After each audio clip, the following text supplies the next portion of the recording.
રાજ્યમાં શ્રી અન્ન અભિયાનને વેગ આપતા સાબરમતી રિવરફ્રન્ટ ખાતેથી કૃષિ મંત્રી જીતુ વાઘાણીએ કરાવ્યો મિલેટ અને પ્રાકૃતિક ફાર્મર માર્કેટ 2026નો પ્રારંભ। મુખ્યમંત્રી ભૂપેન્દ્ર પટેલે વિડીયો કોન્ફરન્સના માધ્યમથી કૃષિ વિભાગને આપ્યા અભિનંદન। કહ્યું, મિલેટના કારણે રોજગારીથી માંડીને સ્વાસ્થ્યના સ્તરે થઈ પ્રગતિ।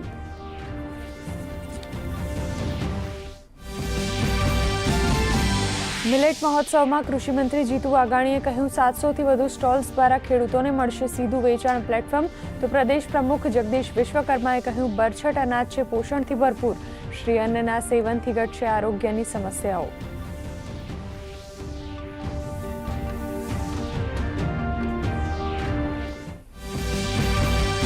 રમજાન માસ બાદ દેખાયો ખુશીઓનો ચાંદ। દેશભરમાં મુસ્લિમ બિરાદરો કરી રહ્યા છે ઈદ ઉલ ફિત્રની ઉત્સાહભેર ઉજવણી।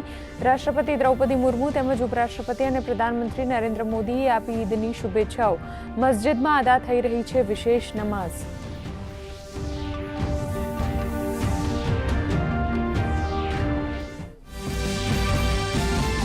રાષ્ટ્રપતિ દ્રૌપદી મુર્મુની ઉત્તર પ્રદેશ મુલાકાતનો ત્રીજો અને અંતિમ દિવસ। મથુરામાં ગોવર્ધન પર્વતની કરી વિશેષ પરિક્રમા અને પૂજનનો લીધો લાભ। દેશની સુખ સમૃદ્ધિ માટે કરી પ્રભુના ચરણોમાં પ્રાર્થના।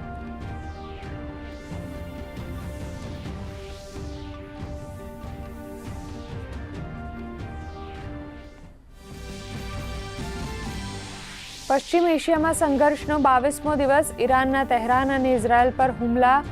હોર્મુઝમાં નાટો દેશોનો સહયોગ ન મળતા ભડક્યા ડોનાલ્ડ ટ્રમ્પ। કહ્યું, નાટો દેશો સહયોગ નહીં કરે તો ભવિષ્યમાં ભોગવશે આકરા પરિણામ।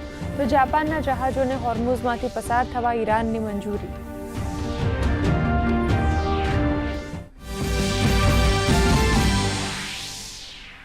આજે આંતરરાષ્ટ્રીય વન દિવસ। ભારત કુલ વન ક્ષેત્રના મુદ્દે વિશ્વમાં ધરાવે છે 9મું સ્થાન।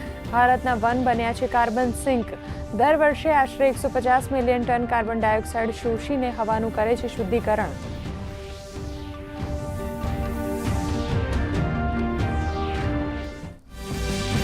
ચૈત્રી નવરાત્રિનો ત્રીજો દિવસ। માઈ ભક્તો દ્વારા વિશેષ ઉપવાસ અને અનુષ્ઠાન। દેશના વિવિધ મંદિરોમાં આજે થઈ રહી છે માતા ચંદ્રઘંટાની વિશેષ પૂજા અર્ચના। સાહસ અને શક્તિનું પ્રતીક છે મા ચંદ્રઘંટા।